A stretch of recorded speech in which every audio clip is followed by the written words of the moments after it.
Welcome to एडुग्रोन। मेरा नाम नेहा है और आज मैं क्लास 12 का फर्स्ट चैप्टर जो आपके टर्म 2 का है वो बताने जा रही हूँ। उसका नाम है किंग्स एंड क्रॉनिकल्स। ठीक है, इसके बारे में हम स्टडी करेंगे एंड इसके सारे चैप्टर्स अभी हम डिस्कस करेंगे आगे। ठीक है, एक एक करके आपको एक सारे पार्ट्स मिलेंगे उसके। ये वन शॉट वीडियो रहेगा और आप इसके बाद इसके जो भी पीडीएफ हैं वो आप टेलीग्राम से डाउनलोड कर सकते हैं। That is free of cost. आपको सिर्फ टेलीग्राम पे जाना है एंड हमारे एडुग्रोन चैनल को सब्सक्राइब करना है और उसके बाद उस ग्रुप को ज्वाइन करके आप वहाँ पे पीडीएफ इसकी पा सकते हैं विदाउट एनी कॉस्ट। ठीक है, एंड यहाँ पे मैं आपको ये चैप्टर करवाऊंगी, उसके बाद इसके क्वेश्चन आंसर्स भी हम डिस्कस करेंगे। फर्स्ट ऑफ ऑल हम ये चैप्टर डिस्कस करते हैं एंड आपकी कुछ भी क्वेरीज होती हैं तो आप पूछ सकते हैं। ऑलराइट, तो अभी हम चलते हैं पीडीएफ की तरफ, सॉरी पीपीटी की तरफ, और यहाँ से हम अपना चैप्टर स्टार्ट करते हैं। राइट, यस, तो किंग्स एंड क्रॉनिकल्स में हम ये पढ़ेंगे कि राजा, जो हम मुगल्स के बारे में पढ़ेंगे। ठीक है, मुगल शासन के बारे में पढ़ेंगे। एंड क्रॉनिकल्स होते हैं जो उनके टेक्स्ट होते हैं, जो उन्होंने लिखे हुए होते हैं, जिससे कि हमारी उनकी आने वाली पीढ़ी उन चीज़ों को पढ़ के अंडरस्टैंड करे और वो समझे कि उनका किंगडम था कैसा। ठीक है, तो ये क्रॉनिकल्स एक तरह से जेनेट टेक्स्ट, जो मॉडर्न हिस्टोरियंस ने इसको एक नाम दिया है क्रॉनिकल्स। ठीक है, जो लिखे लिखे हुए चीज़ें जो हम पढ़ते हैं जिससे हमें हिस्ट्री के बारे में पता चलता है। ठीक है, तो यहाँ पे मैंने कुछ की पॉइंट्स दिए हैं। ओके, तो मैं आपको स्टार्टिंग से ही बता देती हूँ क्या है कि जो मुगल्स हैं, मुगल्स जब हमारे यहाँ आए तो वो उनका ये मानना था कि एक डिवाइन पावर है, चाहे वो आप भगवान मान लो या आप गॉड मान लो या आप अल्लाह मान लो, कोई भी मान लो, एक डिवाइन पावर है। उन्होंने उनको यहाँ पे रूल करने के लिए भेजा है। वो ऐसा अपने आप को मानते थे कि हमें एक किसी ने बोला है, ऊपर से एक आदेश टाइप का आया है कि हमें यहाँ पे रूल करना है, ये उनका मानना था। ठीक है, और इन्होंने बहुत बड़े बड़े किंगडम्स पे राज किया, बहुत ज़्यादा रीजन्स, अलग अलग रीजन्स पे बहुत एक आप कह सकते हो कितना एक्सपैंड किया अपने, जो भी उनका शासन उस समय होता था, पूरा एम्पायर था उनका, उस पे शासन करते थे एंड उसकी चीज़ों को लिखते थे। जैसे कि अगर बाबर का टाइम आया तो बाबर ने अपने बारे में लिखवाया, उनके यहाँ उनके कोर्ट्स में बहुत सारे ऐसे विद्वान कहे जाते थे। ठीक है, वो उसमें लिटरेचर में ले लो आप या तो पेंटिंग्स के फॉर्म में ले लो। ठीक है, इस तरह से उनके बारे में वो सब लिखते थे वो सब लोग, एंड जिससे हमें बाबर, हुमायूं, अकबर, औरंगजेब एंड सबके बारे में, जो मुगल रूलर्स थे उनके बारे में पता चला था। ठीक है, तो इनको हमने कहा क्रॉनिकल्स, जिसके द्वारा इनकी हमें आज नॉलेज जितनी है तो वो क्रॉनिकल्स के ही जरिए मिलती है। ठीक है, अब हम नेक्स्ट क्या पढ़ते हैं कि ये जो इतना बड़ा रीजन था, इतना सब कुछ संभालते थे, तो इनका मैनेजमेंट बहुत ही अच्छा था, क्योंकि इनके यहाँ कोर्ट्स हुआ करते थे। उस कोर्ट्स में कितने सारे लोग ऐसे थे कि कुछ कोई कुछ देख रहा है, कोई कोई सेक्शन देख रहा है, अलग अलग पार्ट्स में डिवाइड हो रखा था। कुछ अकाउंट्स देखते थे, कुछ आर्मी का देखते थे, इस तरह से उन्होंने पूरा डिवाइड करके एक अच्छा मैनेजमेंट कर रखा था। उसके बारे में हम पूरी आज स्टडी करेंगे। ऑल राइट, तो अब नेक्स्ट हम पढ़ेंगे the Mughals and their empire. ठीक है, तो इसमें हम पढ़ेंगे मुगल वर्ड डिराइव कहाँ से हुआ, कहाँ से निकला। मुगल वर्ड बेसिकली मंगोल से निकला है। ठीक है, मंगोल जो वर्ड था उसी को मुगल बोला गया, बाद में यूरोपियंस ने उसको मुगल बोला था। ठीक है, तो क्या था, 16th सेंचुरी में European use the term Mughal to describe the Indian rulers of Timurids, Mongols descendant branch. ठीक है, लेकिन जो बाबर था, ठीक है, आप ये आपको पता होना चाहिए कि जो फर्स्ट मुगल एम्परर था वो बाबर था। इसका नाम था पूरा जाहिरुद्दीन बाबर। तो ये बाबर अपने आप को, ये बेसिकली टर्किश था। ठीक है, टर्किश ही लैंग्वेज बोलता था, ये टर्की से आया हुआ था।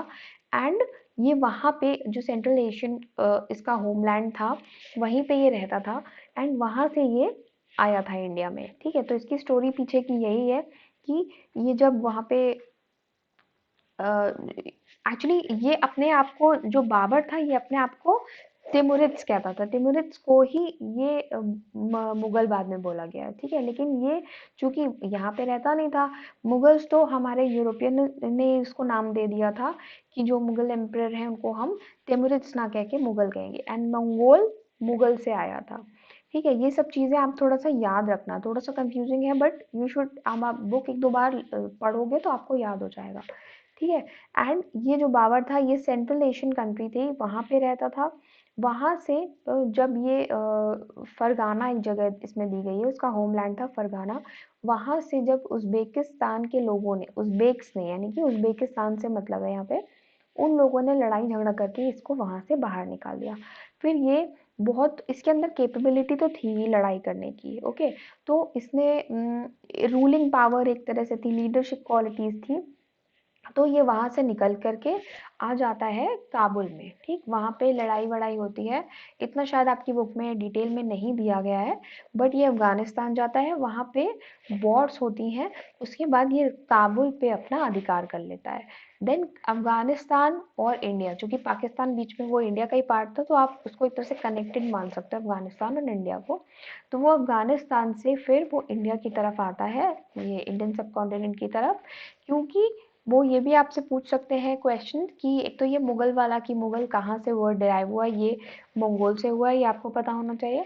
देन आपका फर्स्ट जो एम्परर था वो कौन था, तो ये जाहिरुद्दीन बाबर हो जाएगा। And the third question is कि ये बाबर जो था ये इधर इंडियन सब कॉन्टिनेंट की तरफ क्यों अट्रैक्ट हुआ था। अट्रैक्ट इसलिए होता है क्योंकि यहाँ पे बहुत अच्छे रिसोर्सेज हुआ करते थे, वो चाहे माइंस ले लो, मिनरल्स ले लो, ठीक है, यहाँ की क्रॉप्स ले लो, कुछ भी है। तो ये बहुत उस समय आप जानते हैं सोने की चिड़िया कहा जाता था, तो ये सब बहुत सारे एम्पायर्स को इसने अट्रैक्ट किया था, उसमें बाबर भी था। तो बाबर वॉज फर्स्ट वन। तो वो यहाँ पे आ जाता है, एंड इसी सब कॉन्टिनेंट में आकर के वो यहाँ पे एक तरह से रूल करने लग जाता है। अब अपनी धीरे धीरे वो राजा के क्या करते हैं, लड़ाई झगड़ा करते हैं, अपने एम्पायर को एक्सपैंड करते रहते हैं।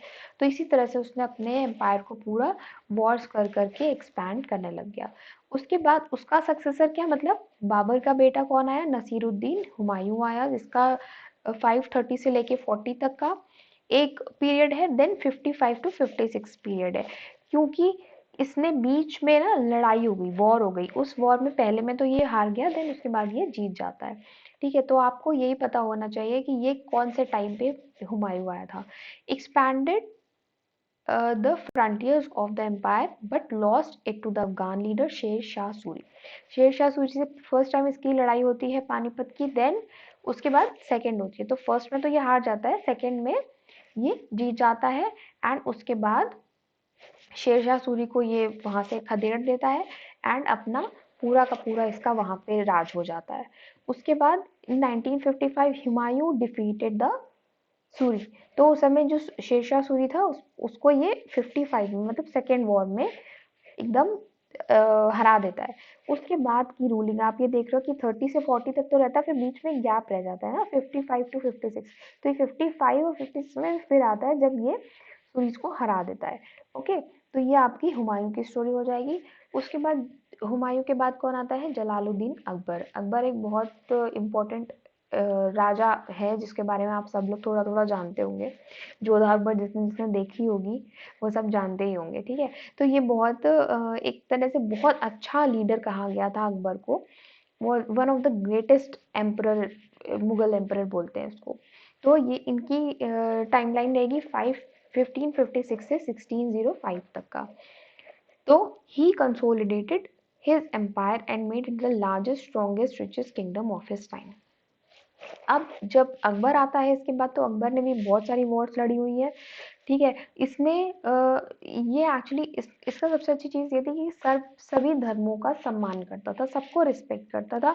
किसी इसमें ये नहीं था कि मुस्लिम है तो हिंदुओं को दबा दिया, या किसी एक पर्टिकुलर धर्म के पीछे ना, कोई ऐसा नहीं था। वो सबको समान मानता था और सब धर्मों की पूरी रिस्पेक्ट करता था, ठीक है। तो ये इसने अपना जो एम्पायर था, जो किंगडम था, बहुत उस समय पे लार्जेस्ट, बहुत बड़ा भी हो चुका था, एक्सपैंड हो चुका था, बहुत स्ट्रॉन्ग था और रिचेस्ट था, क्योंकि कई सारी वॉर्स वो उसने जीती थी।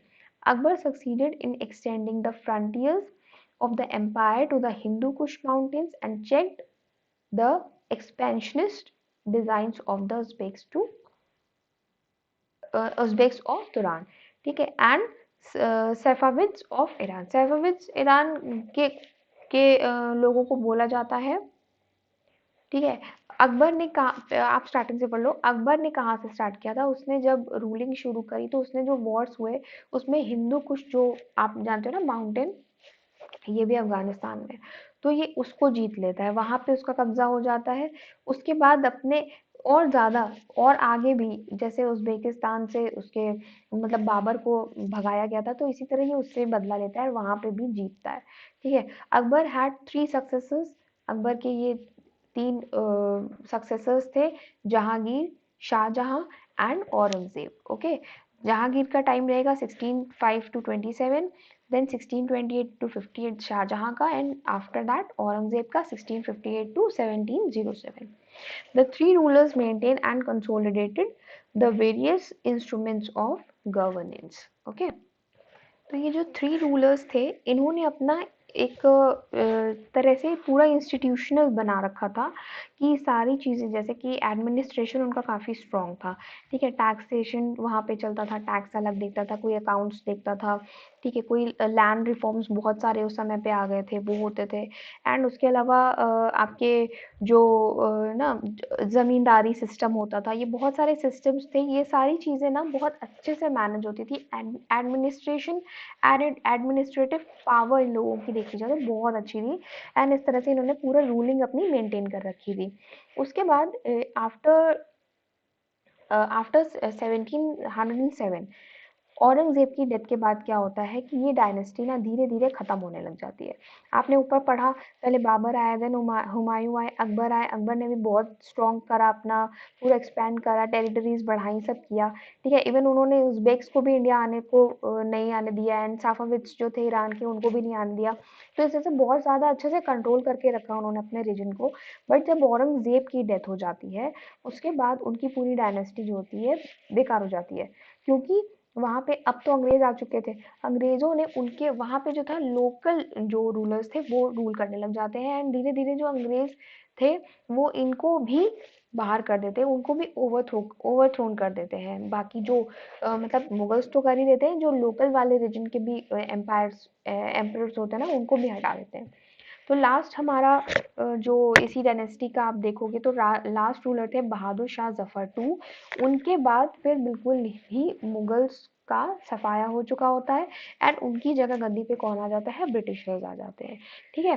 तो अभी आपने क्या क्या पढ़ा कि ज़हीरुद्दीन अब बाबर आ जाते हैं, फिर उसके बाद उनके डिसेंडर होते हैं, सक्सेसर होते हैं, हुमायूं आते हैं, हुमायूं के बाद अकबर आते हैं। इनकी आपको टाइमलाइंस थोड़ी सी लर्न करनी पड़ेगी। आप चाहो तो इसको एक पेपर पे लिख लो, ठीक है, उनकी टाइमलाइंस उसके सामने लिख लो, क्योंकि आपको आगे जाके इसके क्वेश्चंस मिलेंगे ज़रूर, डेफिनेटली मिलेंगे बोर्ड्स में, ठीक है। बोर्ड्स के अब आप आगे पढ़ोगे तो आपको ये एटलीस्ट इनकी टाइम्स लर्न होनी चाहिए, ये ईयर्स आपको लर्न होने चाहिए, 2-3 बार पढ़ोगे आपको लर्न हो जाएंगे ये सब डेट्स, ठीक है। तो इसके बाद आते हैं प्रोडक्शन ऑफ क्रॉनिकल्स में, ठीक है। नेक्स्ट हमारा जो पॉइंट है, प्रोडक्शन ऑफ क्रॉनिकल्स। तो अब हम प्रोडक्शन ऑफ क्रॉनिकल्स में पढ़ेंगे कि जो क्रॉनिकल्स बने थे वो किस लैंग्वेज में थे, ठीक है। जो रिटन टेक्स्ट हमको मिले हैं वो कौन सी लैंग्वेज में थे, और बल्कि एक ही लैंग्वेज नहीं थी, बहुत सारी लैंग्वेजेस में लिखे गए थे मुगल एम्पायर के द्वारा, ठीक है। The production of chronicles 1526 to 1707 की बात हो रही है, provides us with the information on the Mughals and their empires। Mughals ने कैसे राज किया, कैसे अपनी टेरिटरी बढ़ाई, कहाँ कहाँ पे कैसे कैसे उन्होंने वॉर्स किए, ठीक है। और उन्होंने उनका एक तरह से वो अपना दबदबा बनाने के लिए भी ये चीज़ करते थे कि हाँ हमने ये चीज़ें अचीव करी, अपने अचीवमेंट्स उसमें लिखते थे। तो हम क्रॉनिकल्स में यही सब पढ़ेंगे। The author's of Mughal chronicles were invariably courtiers. जो वहाँ पे उनके कोर्टियर्स हुआ करते थे वही ऑथर्स थे, वही लिखते थे, क्योंकि भाई जब कोर्ट में होंगे उन्हीं को तो पता चलेगा ना कि रूलिंग जो पावर है वो क्या क्या कर रही है, कहाँ कहाँ पे कैसे कैसे चल रहा है, पूरा सिस्टम तो कोर्टियर्स को ही पता रहता है ना। तो जो उनके मुगल क्रॉनिकल्स जो थे, जो लिखे गए हैं, तो उसके ऑथर कोर्टियर्स थे, ठीक। तो the histories they wrote focused on events centered on the rulers, his family, the court and nobles, wars administrative arrangements. जो हिस्ट्री है, ठीक है, जो मुगल्स की हिस्ट्री लिखी गई है, तो उसके मुगल एम्पायर के बहुत सारे इवेंट्स उनको सेंटर में रख के लिखी गई है। इवेंट्स में आप बहुत तरह के इवेंट्स हो सकते हैं, जैसे कभी कभी राज्याभिषेक टाइप के वर्ड्स आपने पढ़े होंगे, है ना। और बहुत सारी ऐसे इवेंट्स होते रहते होंगे उस समय कोर्ट में, कि जिनको सबको क्रॉनिकल्स में ही लिख करके लोगों को बताया गया, ठीक है। उसमें रूलर्स की जैसे बहुत सारे फंक्शंस ऐसे होते होंगे ऑब्वियसली, देन उनकी फैमिली, उनके कोर्ट के लोग, उनके नोबल्स, ठीक है, वॉर्स, एडमिनिस्ट्रेटिव मैनेजमेंट अरेंजमेंट्स, ये सब चीज़ें हिस्ट्री में पाई गई हैं। The titles of the chronicles suggest that in the eyes of their author, the history of the empire and the court was synonymous with that of the emperor. जो chronicles है वो सारी एज इट इज वैसे ही लिखी जाती है जैसे हुई थी, ठीक है। ऑथर्स कैसे उस चीज को देखते हैं, उन्होंने उस तरह से उस चीज को पूरा एक्सप्लेन किया था उन क्रॉनिकल्स में, ठीक है। अब इसमें क्रॉनिकल्स, इन्हीं क्रॉनिकल्स के कुछ एग्जाम्पल्स हैं, जैसे अकबरनामा है, तो इसको किसके अकबर, ऑब्वियसली अकबरनामा है तो अकबर के बारे में होंगी। ये पर्शियन लैंग्वेज में लिखी गई थी अबुल फजल के द्वारा। देन शाहजहां नामा है, ऑब्वियसली शाहजहां के बारे में रहेगी। आलमगीर नामा है तो आलमगीर के बारे में, the story of Alamgir. Title of the Mughal ruler Aurangzeb, Aurangzeb मतलब आलमगीर, ठीक है। Abdul Hamid Lahori is the author of the बादशाह नामा। आपको इनके ऑथर्स याद रखने पड़ेंगे, 1 मार्क क्वेश्चन भी आ सकता है कि बादशाह नामा का ऑथर कौन थे, तो आपको अब्दुल हामिद लाहौरी का नाम याद रखना पड़ेगा, ठीक। Which is the official history of 3 volumes, दफ्तर्स और 10 lunar years each. Edited versions of Akbarnama and Bachchanama was first published by the Asiatic Society in the 19th century. अब ट्रांसलेशंस क्यों होते थे, क्योंकि हर तरह से जब आप देखोगे कि कहीं से जैसे ट्रेडिंग ही मान लो, फॉर एग्जांपल ट्रेडिंग करने ही लोग आते हैं, तो ज़रूरी नहीं है ना कि वो जो किंगडम में उस समय बोली जा रही है वही लैंग्वेज उन्हें भी आती है और नहीं आती है ना। तो इसी तरह से जो क्रॉनिकल्स की लैंग्वेज जो होती है वो चेंज करी जाती है, उनको ट्रांसलेट किया जाता है जिससे बाकी लोग भी उसे समझ पाए। तो इसी तरह से एशियाटिक सोसाइटी जो थी उसने 19th सेंचुरी में अकबरनामा एंड बादशाहनामा को उसको एडिट किया था एंड उसको पब्लिश किया था एशियाटिक सोसाइटी के द्वारा, ठीक। देन आता है कि पर्शियन का यूज कहाँ पे हुआ। देखो, जब जो आपका बाबर था वो एक तो टर्किश था, ठीक है, तो उसको टर्किश ही लैंग्वेज आती थी, ठीक। वो बोलता था टर्किश, यानी कि उसके जो क्रॉनिकल्स आपको मिलेंगे वो टर्किश, उसकी मदर टंग में मिलेंगे। और उसकी जो पोएट्री थी, मेमोइर्स थे, वो सब सेम टर्किश लैंग्वेज में ही मिलेंगे। बट अकबर के जो थे वो पर्शियन में मिलेंगे, क्योंकि उस समय जो वहाँ पे जो अकबर के टाइम पे बहुत सारी जगहों से, मोस्टली पर्शिया एंड अदर जो लीडिंग उस समय पे लैंग्वेजेस थी ना, वो सब बोली जाती थी। तो अकबर के कोर्ट में हर तरह का लोग आते थे एंड मोस्टली वहाँ पे जो था पर्शियन लैंग्वेज ज़्यादा चलती थी। तो अकबर के मोस्टली क्रॉनिकल्स आपको पर्शियन लैंग्वेज में मिलेंगे, ठीक है। Then Persian was elevated to a language of empire, ठीक है। बहुत एलिट लोग जो थे, ठीक है, वही लोग जो कोर्ट्स के बहुत एलिट क्लब समझ लो और बहुत रॉयल लोग समझ लो, किंग्स, ये सब लोग पर्शियन लैंग्वेज बोलते थे। बट जो आम जनता थी, जो कॉमन पीपल था, वो पर्शियन नहीं बोलता था। लेकिन फिर बाद में धीरे धीरे जो थे उसकी जो क्रॉनिकल्स थे, जो भी रिटन टेक्स्ट थे, वो सबको ट्रांसलेट भी किया गया, जिससे बाकी लोगों को भी उसके बारे में पता चलने लग गया था। Later, it became the language of administration. Which language? Persian language became the language of administration. मतलब पूरे administration में ही Persian language चलती थी. Persian became Indianized by absorbing local idioms. A new language Urdu. जो उर्दू लैंग्वेज आती है, देखो पहले जो पर्शियन लैंग्वेज थी उसको तो पहले ऐसे किंग्स वगैरह बोलते थे, बट धीरे धीरे जो उसके ईडियम्स थे, जो अलग अलग फ्रेजेस होते थे, वो सबको पर्शियन में भी लोग बोलने लगे। मतलब वहाँ की लोकल लैंग्वेज तो चलती थी, बट ईडियम्स को पर्शियन लैंग्वेज में बोला जाता था। देन उर्दू जो थी वो एक तरह से पर्शियन एंड हिंदवी लैंग्वेज को मिक्स करके उर्दू बनी थी। तो इसको ये न्यू लैंग्वेज उस समय इंट्रोड्यूस हुई थी, that is Urdu. Translations of various books were done, like Babur's memoirs were translated from the Turkish to Persian Baburnama. जो बाबर के थे मेमोइर्स थे, जैसे कि वो टर्किश था, तो उसके सारे मेमोइर्स एंड जो भी टेक्स्ट थे वो सब टर्किश लैंग्वेज में थे। उसको बाद में पर्शियन में बाबरनामा के नाम से पब्लिश किया गया था। The Mahabharata was translated as Razmnama. Mahabharat को रज्मनामा भी कहते हैं, that is book of wars. उसको भी ट्रांसलेट किया गया था। तो आपसे ये भी पूछा जा सकता है कि महाभारत को जो ट्रांसलेशन हुआ उसका, तो उसका न्यू नेम क्या था? तो आपको रज्मनामा भी याद रहना चाहिए। That is the meaning of the Razmnama is book of wars, मतलब महाभारत। ओके, अब हम आते हैं द मेकिंग ऑफ मैन्युस्क्रिप्ट्स के ऊपर। All books in Mughal India were manuscripts, that is they were handwritten. Manuscripts का मतलब होता है कि जो चीज़ें हाथ से लिख के रखी गई होंगी, ठीक है, जैसे हमारा कॉन्स्टिट्यूशन है, हाथ से लिखा गया। तो ये मुगल इंडिया में जो थी मैन्युस्क्रिप्ट्स चलती थी, सारी बुक्स हैंड रिटन होती थी। The centre of manuscripts production was the imperial किताब खाना। किताब खाना का मतलब होता है लाइब्रेरी, ठीक है। तो जो सेंटर था, मतलब जहाँ से मैन्युस्क्रिप्ट स्टार्ट हुई, मतलब मेन उनका सोर्स जो था उनके प्रोडक्शन का, तो वो इम्पीरियल किताब खाना था। Although it can be translated as library, it was a scriptorium, that is a place where the emperor's collection of manuscripts. यहाँ पे किताब खाना का मतलब लाइब्रेरी से ना होके, मतलब ऐसे ट्रांसलेट करोगे तो आप लाइब्रेरी ही कहोगे, बट वहाँ पे किताब खानों को क्या कहते थे कि जहाँ पे बहुत सारी मैन्युस्क्रिप्ट्स का कलेक्शन होता है, मतलब एक साथ रखी होती है, किसकी? एम्परर्स की, ठीक है। एम्परर्स का एक जहाँ पे बहुत सारी मैन्युस्क्रिप्ट्स रखी हुई है, उनका कलेक्शन है, उनको हम कलेक्टिवली कहते थे किताब खाना। ओके, ये जो मैन्युस्क्रिप्ट्स होते थे इसमें आपको मिलेंगे पेपर मेकर्स हुआ करते थे, ठीक है। फॉलियोज ऑफ मैन्युस्क्रिप्ट्स हुआ करते थे, ठीक है। कॉपी टेक्स्ट, ये जो अलग अलग काम, एक अगर मैन्युस्क्रिप्ट है उस पर कोई लिख भी रहा है ना, कोई बाइंडिंग कर रहा है, इस तरीके के काम होता है। कोई कुछ ग्लाइडर्स होते हैं, तो थोड़ा सा आपको एलिमिनेट करने के लिए कुछ पेजेस, जैसे आपका स्कैनर वगैरह के काम होते हैं ना, इस तरह से उस समय होते थे। देन पेंटर्स होते थे जो आपके जो पिक्चर्स बनाते थे ना, उसको अट्रैक्टिव बनाने के लिए अलग अलग कलर से उसको कलर करते थे। तो इस तरीके के लोग भी हुआ करते थे। तो एक तरह से फिनिश मैन्युस्क्रिप्ट आपको मिलेगी, लेकिन उसके ऊपर बहुत सारे लोगों का काम भी होता था। ओके, तो ये जो बुक बाइंडर्स थे इनकी इतनी वैल्यू नहीं होती थी। हाँ, बट ये है कि जो कैलीग्राफर्स होते थे, कैलीग्राफी मतलब होता है कि अच्छी सी हैंडराइटिंग में लिखना, ठीक है, खूबसूरत हैंडराइटिंग। तो उसमें एक क्वेश्चन आपके लिए ये भी इम्पोर्टेंट है कि अकबर को कौन सी हैंडराइटिंग पसंद थी?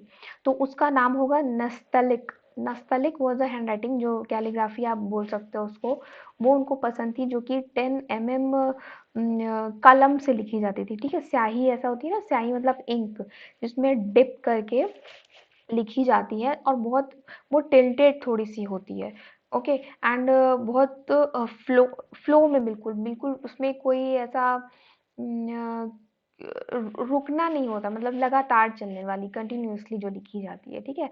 इस तरीके की एक हॉरिजॉन्टल हैंडराइटिंग होती है, जिसमें स्ट्रोक्स थोड़े से टेढ़े टेढ़े से पड़ते हैं। तो इस तरह से एक आपको अगर क्वेश्चन आता है तो आप नस्तलिक बताओगे, अकबर की एक फेवरेट कैलीग्राफी का नाम। ओके, तो आई होप ये मैन्युस्क्रिप्ट्स वाला पोर्शन क्लियर हो गया होगा। ओके,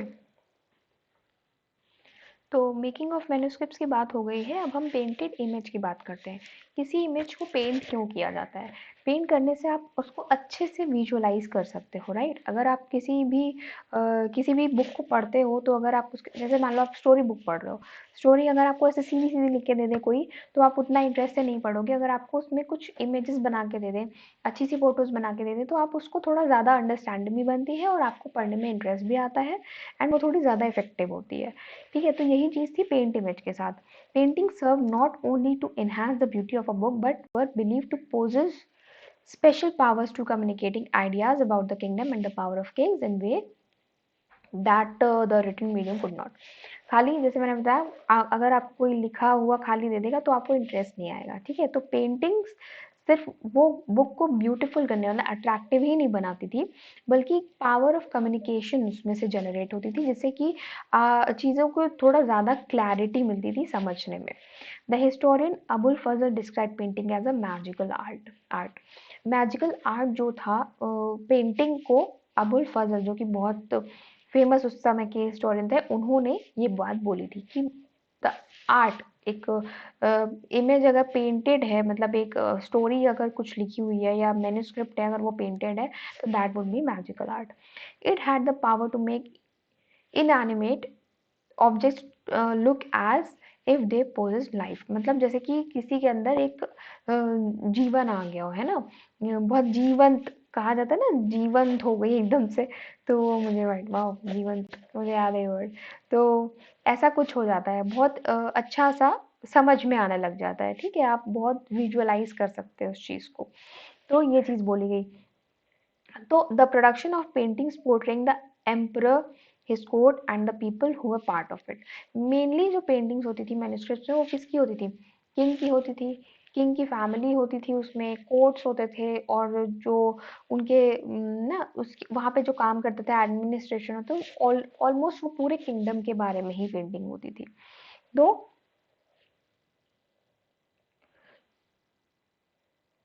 अब अब क्या हो गया था कि जो पेंटिंग्स हो रही थी, उसमें जो मुस्लिम उलेमास थे, उनका जो मुस्लिम ऑर्थोडॉक्स आप उनको कहोगे, उनका कहना था paintings is not necessary. And उनका ये भी कहना था कि प्रॉफिट मोहम्मद ने कहा है कि और उनको लगता था कि कुरान में भी ऐसा लिखा है कि आप पेंटिंग्स नहीं बना सकते, बिकॉज जो ह्यूमन है, जो मतलब जो इमेज भगवान ने बनाया है, जो अल्लाह ने बनाया है, उसको वो अथॉरिटी सिर्फ भगवान के पास ही है, क्योंकि वो गॉड ही ने अगर क्रिएट करी है तो वो उसको गॉड ही बना सकते हैं, उसमें इंसान का कोई हाथ नहीं होना चाहिए. क्योंकि पूरा वर्ल्ड बना है, पूरा यूनिवर्स बना है, सब कुछ जो बना है वो गॉड ने बनाया है. तो उसमें आप उसको कोई भी अलग से नहीं बना सकता, वो अथॉरिटी वो किसी को नहीं देते. तो इस तरह से वो इसके ऑपोजिट ही बोलते थे, उसके अपोज में खड़े हुए थे कि आप किसी भी मैन्युस्क्रिप्ट में या कहीं पे भी आप पेंटिंग्स नहीं बना सकते हैं. तो ये उस टाइम की बात थी. तो वो मुस्लिम ऑर्थोडॉक्स की ये थिंकिंग थी. बट टाइम के साथ साथ धीरे से बहुत सारे चेंजेस आ जाते हैं. जो मुगल्स होते हैं मेनली, उन लोगों ने बहुत, अब आप कितने सारे अगर ये देखेंगे, ताजमहल देख लो, ठीक है, और बहुत सारे जैसे जहाँ जहाँ पे बहुत माइन्यूट सी ना पेंटिंग्स की गई है, बहुत अच्छे अच्छे से पिलर्स बनाए गए हैं रंग बिरंगे, बहुत अच्छे अच्छे से. आप देखोगे कि जो उनकी हिस्ट्री में जब आप पढ़ोगे, है ना, कहीं आप घूमने जाते हैं, तो वहाँ पे मोस्टली आप देखोगे तो मॉन्यूमेंट्स वगैरह मुगल्स ने ही बनाए हुए हैं. तो ये मुगल्स जो थे बहुत शौकीन थे एक तरह से ये आर्ट के, कल्चर के, पेंटिंग्स के. तो उन्होंने धीरे धीरे इस चीज़ को अवॉइड करना शुरू कर दिया कि वो जो कह रहे हैं कहने दो, हमको तो बनानी है पेंटिंग्स. क्योंकि वो अपने पूरे किंगडम की बनवाते थे, अपनी अपनी पेंटिंग बनवाते थे, अपने कोर्ट्स की पेंटिंग बनवाते थे. तो उन्होंने ये चीज़ जारी रखी थी. ऑलराइट. तो इस तरह से बाद में धीरे धीरे उलेमाज ने कहना भी बंद कर दिया था. ओके. तो जो साफाविद किंग थे, साफाविद किंग ने जो उन्होंने फाइन आर्ट को बहुत पेट्रोनाइज किया हुआ था, बहुत पसंद करते थे. उसमें से एक बहुत ही इम्पोर्टेंट आप कह लो, बिजहत नाम के पेंटर थे. ठीक है, वो बहुत इंपॉर्टेंट है एंड पूछा भी जा सकता है आपसे. ठीक है, तो ये साफाविद कोर्ट के ही थे. उसके बाद ईरान के भी बहुत सारे आर्टिस्ट इसमें आए थे, मुगल कोर्ट्स में आया करते थे. और एक मीर सैयद अली एंड अब्दुल समद, ये दो ऐसे पेंटर्स थे जो हुमायूं के टाइम पे थे, और हुमायूं उनको बहुत पसंद करते थे. तो आपके ये भी क्वेश्चन पूछा जा सकता था कि अब्दुल समद और ये मीर कौन कौन से किसके कोर्ट में आए हुए थे ये पेंटर्स. तो आप ये भी बता सकते हैं. ओके. तो ये बहुत इंपॉर्टेंट क्वेश्चन हो सकता है आपके बोर्ड्स के हिसाब से. Then the concept of Indian ideal kingdom. ठीक है, अगर मैंने कुछ मिस तो नहीं कर दिया, आई होप मैंने कुछ नहीं मिस किया है. ओके. तो मैं इन्हीं पेंटिंग्स में आपको थोड़ा सा बादशाह नामा के बारे में बता देती हूँ. ओके. तो बादशाह नामा बहुत फेमस एक क्रॉनिकल है जो आप जानते हैं. ठीक है, इसमें 150 फुल और डबल पेज थे. इसमें बैटल्स के बारे में बताया गया था. ठीक है, इसमें बिल्डिंग्स एंड कोर्ट्स के बारे में बताया गया था. ये पूरी चीज़ें बादशाह नामा में आपको मिल जाएंगी. उसके बाद आता है अबुल फजल की आपकी अकबरनामा. अकबरनामा, चूंकि अकबर के बारे में आप जानते हैं कि बहुत अच्छे से उन्होंने अपना एम्पायर चलाया था, बहुत स्ट्रॉन्ग उस समय हो गया था एम्पायर उनका। तो उस समय के उनकी कैपिटल आगरा थी, ठीक है, जब ये अबुल फजल ने लिखी थी। तो अकबरनामा जो थी Persian, Greek and Sufis, Arabic, इन सब लैंग्वेजेस में लिखी गई थी। इसको भी उलेमा में ने बहुत अपोज किया था, क्योंकि इसमें बहुत सारी पेंटिंग्स देखने को मिली थी। ओके, तो लेकिन उसको इग्नोर किया गया, बट हाँ, ये ज़रूर है कि उस समय उसको बहुत बुरा माना जा रहा था कि पेंटिंग्स तो नहीं करने देंगे। बट फिर भी अकबर का ये एक एजेंडा था कि उनको ये इस फ्री फ्रॉम ऑर्थोडॉक्स, मतलब ये जितने भी ऑर्थोडॉक्स थे, इस इन थिंकिंग से बाहर निकालना था, ठीक है। इनका ये अकबर ये चाहते थे कि जो ऑर्थोडॉक्स थिंकिंग है, तो उस चीज़ से लोग बाहर निकलें और पेंटिंग्स वेंटिंग्स को इतना अपोज ना करें, ठीक है, ये चाहते थे अकबर। तो इसलिए अबुल फजल ने उसमें पेंटिंग्स आराम से बनाई थी। उसके बाद क्या हुआ कि अकबरनामा जो था वो एक ऑफिशियल डॉक्यूमेंट रह गया, जिसमें अकबर के बारे में बहुत सारी डिटेल दी गई हैं, उनके कोर्ट्स के बारे में, उनके एडमिनिस्ट्रेशन के बारे में। ठीक, इसको 3 पार्ट्स में डिवाइड किया गया था। उसमें 1 और 2 क्रॉनिकल्स थे, एंड जो थर्ड था उसका नाम था आईने अकबरी। तो इसके अलग-अलग चीज़ें हैं जो आपको बुक में प्रॉपर दिखेंगी, लेकिन आपसे ये ज़रूर पूछा जाता था कि कौन सी बुक को डिवाइड किया गया था। 3, मतलब 3 डिविजन्स किए गए थे। तो that 1 and 2 are the chronicles and the third one is Ain Akbari. ठीक है, तो आपको ये चीज़ याद रखनी पड़ेगी, ये 1 मार्क का क्वेश्चन भी आ सकता है। और बादशाह नामा किसने लिखी थी, आपका अकबरनामा किसने लिखी थी, इसके राइटर्स आप बिल्कुल नहीं भूलिएगा। ओके, तो अब हम पढ़ने वाले हैं the concept of ideal kingdom. ठीक है, आइडियल किंगडम का कॉन्सेप्ट क्या है। अभी आपने स्टार्टिंग में ही ये पढ़ रखा है कि जो मुगल होते थे, ठीक, वो ये समझते थे कि वो उन्होंने बल्कि ये अपने माइंड में बिठा के रखा था कि हमें गॉड ने भेजा है यहाँ पे रूल करने के लिए, गॉड की ये विश है कि हम यहाँ पे रूल करें। ठीक है, तो इसी के साथ में इसी से रिलेटेड ये चीज़ है, क्योंकि उस समय पे ये सोच हुआ करती थी लोगों की। तो इसको एक डिवाइन लाइट के नाम से समझिए, जैसे एक डिवाइन लाइट है, वो हमें बता रही है रूल करने के लिए। तो अबुल फजल ने क्या कहा था कि जो अबुल फजल की ये सोच थी कि जो एक लाइट है, मतलब पावर है, जो गॉड की एक लाइट है, वो आ रही है, वो जो कि उसमें सबसे ऊपर रहते हैं मुगल्स, उनकी किंगशिप रहती है, और उन्हीं की हायरार्की, मतलब जो साथ में आ रहे हैं, मुगल्स आ रहे हैं तो उनका, फिर उनका बेटा, फिर उसका बेटा, ऐसे करके उन्हीं की हायरार्की जो होती है रूल करती है। और इसको उन्होंने गॉड की एक विश बताई थी, उनका भी यही कहना था। ओके, तो इसको एक वर्ड दिया गया था जिसको कहा गया था फर ई ज़ादी, फर ई ज़ादी। ठीक है, इसको बोला गया था कि गॉड की विश है, वो जो एक लाइट है, वो जो पावर है, वो गॉड की है, वो सिर्फ मुगल किंगशिप को ही मिलती है, मुगल किंग को ही मिलती है। He was inspired by famous ईरानी सूफी जिनका नाम था शिहाबुद्दीन सेहरावर्दी। इनका नाम आप याद रखिएगा, कौन इंस्पायर्ड था। ठीक, अबुल फजल, उन्होंने ये सूफी ईरानियन कहाँ के थे, जिनका नाम था Shihabuddin Suhrawardy, who was first develop the idea. ठीक, उन्होंने ही कहा था ये डिवाइन लाइट है और ये इस तरह से आती है, जैसे किंग ही उसको सिर्फ वो रूल कर सकते हैं, मुगल्स ही सिर्फ रूल कर सकते हैं लोगों के ऊपर।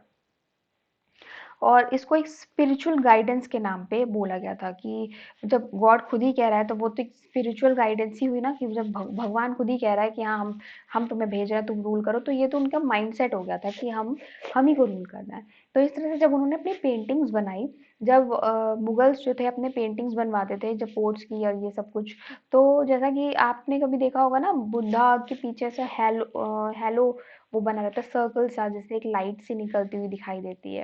एंड आप घर में भी एक कैलेंडर भगवान देखोगे तो उनके पीछे सिर के पास ऐसे एक सर्कल सा बना रहता है, and that is very shiny and बहुत अट्रैक्टिव सा, जिसकी वजह से जैसे लगता है कि वो बहुत कुछ डिवाइन पावर है, ऐसा फील आता है ना। तो ऐसे ही जो मुगल्स थे ना, वो अपने जो पोर्ट्रेट हुआ करते थे उसमें पीछे ऐसे ही बनवा रखे थे, तो एक वो डिवाइन लाइट को रिप्रेजेंट करता था उनकी पेंटिंग्स में।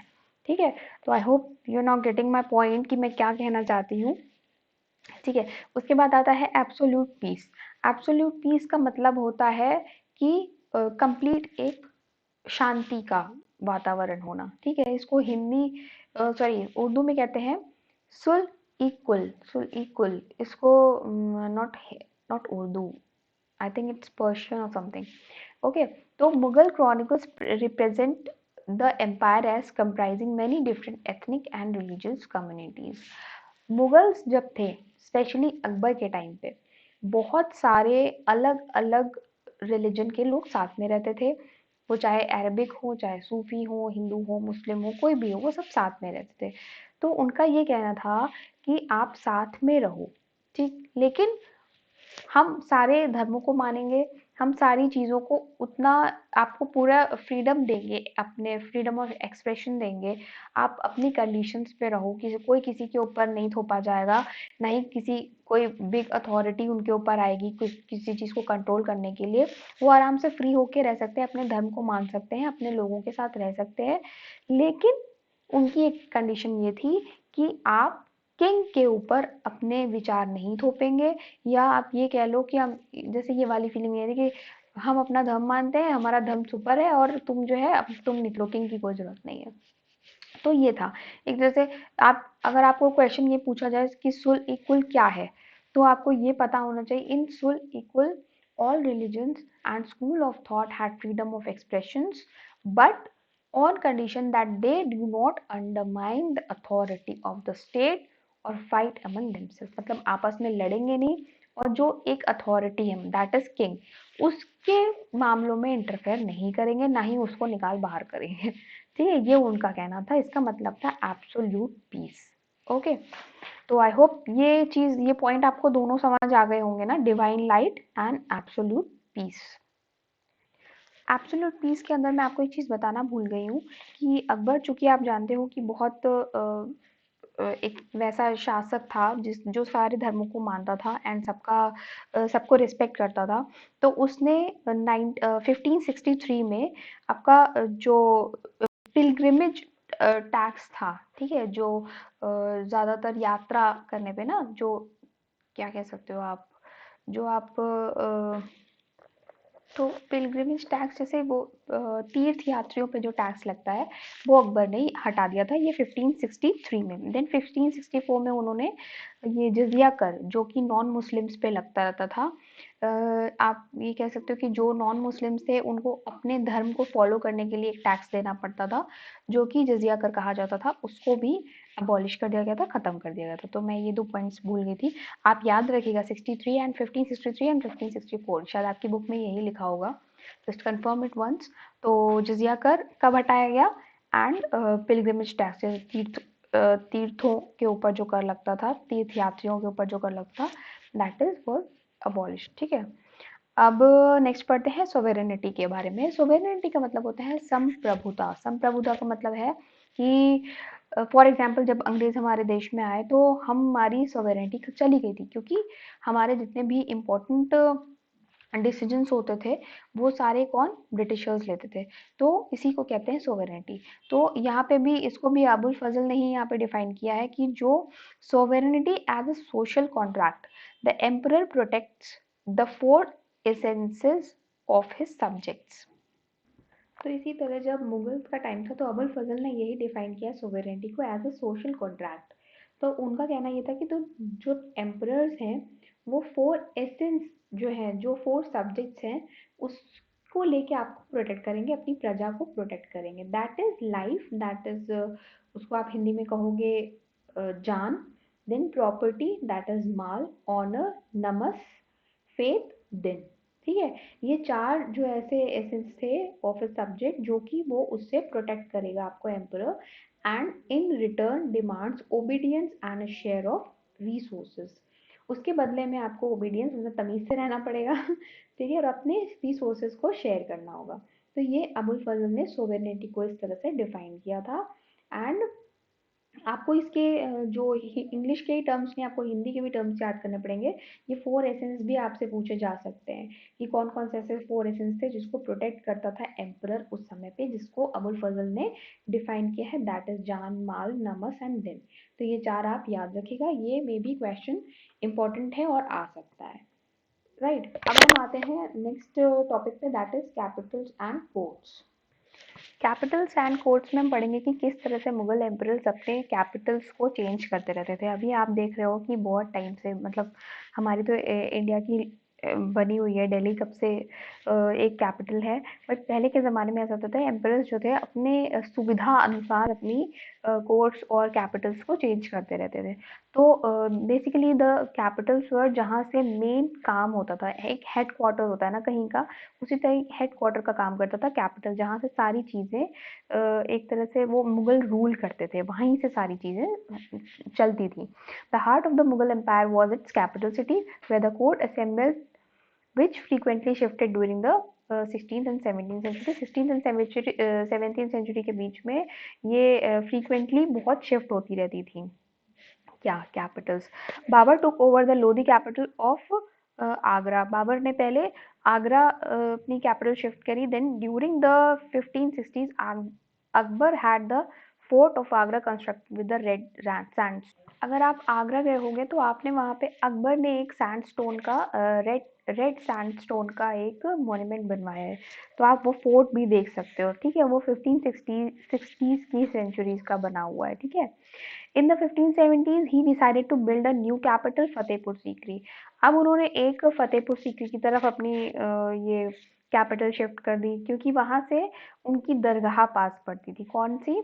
अजमेर की दरगाह। तो वहां से सीधा रास्ता था, तो ये अजमेर दरगाह को बहुत ज़्यादा मानते थे, तो अकबर ने वहां पे फतेहपुर सीकरी अपनी शिफ्ट कर दी। उसके बाद इन्होंने बुलंद दरवाज़ा बनाया, जिससे मुगल मुगल सॉरी बुलंद दरवाज़ा, बुलंद मीन्स होता है कि किसी चीज़ की बुलंदी यानी विक्ट्री, एक तरह से देखा जाए तो उसकी रीज़न क्या हो गया, बुलंद दरवाज़ा। तो एक बुलंदी में पहुंचता है ना इंसान, तो उस तरह से उन्होंने अपनी विक्ट्री को शो करते हुए बुलंद दरवाज़ा बनवाया था Gujarat. Akbar commission the construction of a white marble tomb for Sheikh Salim Chishti. Sheikh Salim Chishti की टॉम भी आपको दिखेगा, मार्बल का टॉम दिखेगा। ठीक है, जो उन्होंने अकबर ने ही वहां पे कंस्ट्रक्शन करवाया था। ठीक है, next to the majestic Friday mosque at Sikri, Sikri में। ठीक है, फिर 1585 में क्या हुआ था, उन्होंने फिर से लाहौर शिफ्ट कर दी, क्योंकि उन्हें नॉर्थ वेस्ट में जो था अपने कंट्रोल को थोड़ा बढ़ाना था, नॉर्थ वेस्ट के रीजन पे। फिर 1648 में the court army household move from Agra to newly completed imperial capital Shahjahanabad. Shahjahanabad, अब इसके बाद फिर 1648 से शाहजहानाबाद कर दिया। तो अब इसमें कौन कौन सी चीजें आती थी, Delhi, red fort, Jama Masjid and okay, figure तो मैंने दी नहीं। अच्छा चलिए, फिर भी मैं समझा देती हूँ, आप जब देखोगे आपकी बुक में लिखा ही हुआ है। It was a new addition to the old residential city. उसमें क्या क्या क्या एडेड था, दिल्ली था, रेड फोर्ट था, जामा मस्जिद था। एंड ये ट्री लाइन मतलब एकदम बराबर से थे, लाइन से थे। द बुलंद दरवाजा Fatehpur Sikri 237 bazaars, that is Chandni chalk and spacious Holmes for the nobility. वहाँ पे इस तरह से बुलंद दरवाजा फतेहपुर सीकरी, और ये चांदनी चौक जो है ये भी आपका उसी समय का बना हुआ है, जो कि आप सबकी बहुत पसंद है। मोस्टली वहाँ पे शॉपिंग बहुत अच्छे से की जाती है। ठीक है, आपको बहुत अच्छे से पता होगा, खाने पीने का सामान काफ़ी अच्छा मिलता है। The Mughal courts physically arrangement focused on the sovereign mirrored his statues as the heart of the society। दो जो मुगल कोर्ट्स थे, अब हम मुगल कोर्ट्स की बात करते हैं। ठीक है, ये तो हो गई सारी आपका जो इनकी कैपिटल्स थी। अभी कोर्ट्स की बात करते हैं, तो उन्होंने जो अपने जो एक तरह से उनके किंगडम्स का जो स्ट्रक्चर था, ठीक है, जो उनकी बिल्डिंग हुआ करती थी, वैसे दो पिलर्स रहते थे, 1 2, देन उसके बीच में एक बड़ा सा वो टॉम्ब रहता था ना, गुम्बद सा रहता था। तो इट शोज कि दो पिलर्स के बीच में, जैसे दो पिलर्स इज द किसको शो करता था, एम्परर्स को। ठीक है, उनके रूलिंग, उनके पावर, वो पिलर्स जो थे एक एम्परर्स थे, मुगल्स थे, उनके बीच में था अर्थ। वो टॉम जो था अर्थ को रिप्रेजेंट करता था। तो इस तरह से उन्होंने ये दिखाया था कि मतलब एक अर्थ जो है वो पूरा सब कुछ जो है उस पे मुगल्स पे ही टिका हुआ है। इस तरह से उनका अरेंजमेंट था उस समय पे। ठीक है, तो it's a heart of the society. फिर in court status were determined by spatial proximity to the king. The place accorded to the courtier by the ruler was a sign of importance in the eyes of the emperor। जो लोग रहते थे, जो जैसे कि जो courtiers थे, अगर वो किंग के पास में बैठे हैं तो समझ लो उनके लिए बहुत इंपॉर्टेंट है। जैसा कि आप जानते हो कि अगर आप क्लास में बैठ रहे हो, कुछ बैक बेंचर्स होते हैं, कुछ फ्रंट होते हैं। तो जो फ्रंट में बैठते हैं ना मोस्टली मॉनिटर, ठीक है, इस तरह के लोग बैठते हैं ना जो बड़े तेज होते हैं, मैम का काम एकदम झपट से करके आते हैं, तो ऐसे उनको मैम दौड़ाती रहती है ना एक के बाद एक काम करने के लिए। तो वो दे वर वेरी, मतलब बहुत, मैम लोग जो होती है ना बड़ा उनकी फैन हो जाती है ना मॉनिटर्स की। तो इस तरह से वो सारे डिस्कशंस होते हैं, कौन सा चैप्टर है कहाँ है, ये सब मॉनिटर्स बताते हैं, जो फ्रंट सीट पे बैठते हैं वो सब बताते हैं। इसी तरह से आप अगर इसको समझोगे तो द किंग्स, जो किंग्स बैठते थे उनके पास में जो कोर्टियर्स बैठते थे, दैट इज द उनका स्टेटस, मतलब उनका स्टेटस बहुत हाई था, जो किंग के क्लोजर थे, जो जिससे किंग जो था सारे डिस्कशंस करता था, चाहे वो वॉर्स के हों या फिर जितने भी एडमिनिस्ट्रेशन के हों, वो सारे उनसे डिस्कशन होते थे। The forms of salutation to the ruler indicate the person status in the hierarchy. उस समय पे सल्यूट करने के अलग अलग रूल्स हुआ करते थे हर तरह से, मतलब जैसे कि कभी कभी ऐसा होता था कि हाथ को किस करना होता था, देन कभी ऐसा भी था कि जैसे कि कोई आया तो लेग्स पे, मतलब फिट फुट पे मतलब किस करना है, या फिर वो जो ग्राउंड जहाँ पे वो बैठे हैं उस ग्राउंड को किस करना है। तो उस तरह को उसको सिजदा कहते हैं। सिजदा इज अ टर्म जो उस समय पे यूज होता था, ठीक है। तो उस सजदा, या फिर आप कह सकते हो एक उसमें टर्म और होता है, जस्ट लेट मी सी, मुझे थोड़ा सा वो भूल रहा है वो वर्ड, या तस्लीम, तस्लीम। ओके, ज़मीन दोज एंड तस्लीम, दो वर्ड्स ऐसे थे जिसमें तस्लीम में क्या होता था, हाथ को ऐसे किस करते थे, ज़मीन दोज। तस्लीम में भी ऑल्सो शायद ज़मीन पे किस करते थे, I I am just little bit confuse. ज़मीन दोज में तो डेफिनेटली ऐसा होता था, राजा के पास जो बैठा है, जो राजा से अगर मिलने कोई आया है तो उसको ग्राउंड पे किस करना पड़ता था। तो इसका it's a kind of solute, या आप किसी को ग्रीट कर रहे हैं, आप राजा की को रिस्पेक्ट दे रहे हैं, ये चीज़ उसमें शो करती थी। ठीक है, तो ये मुगल कोर्ट्स में ये इस तरह के रूल्स एंड ये एटिकेट्स कहे जाते थे।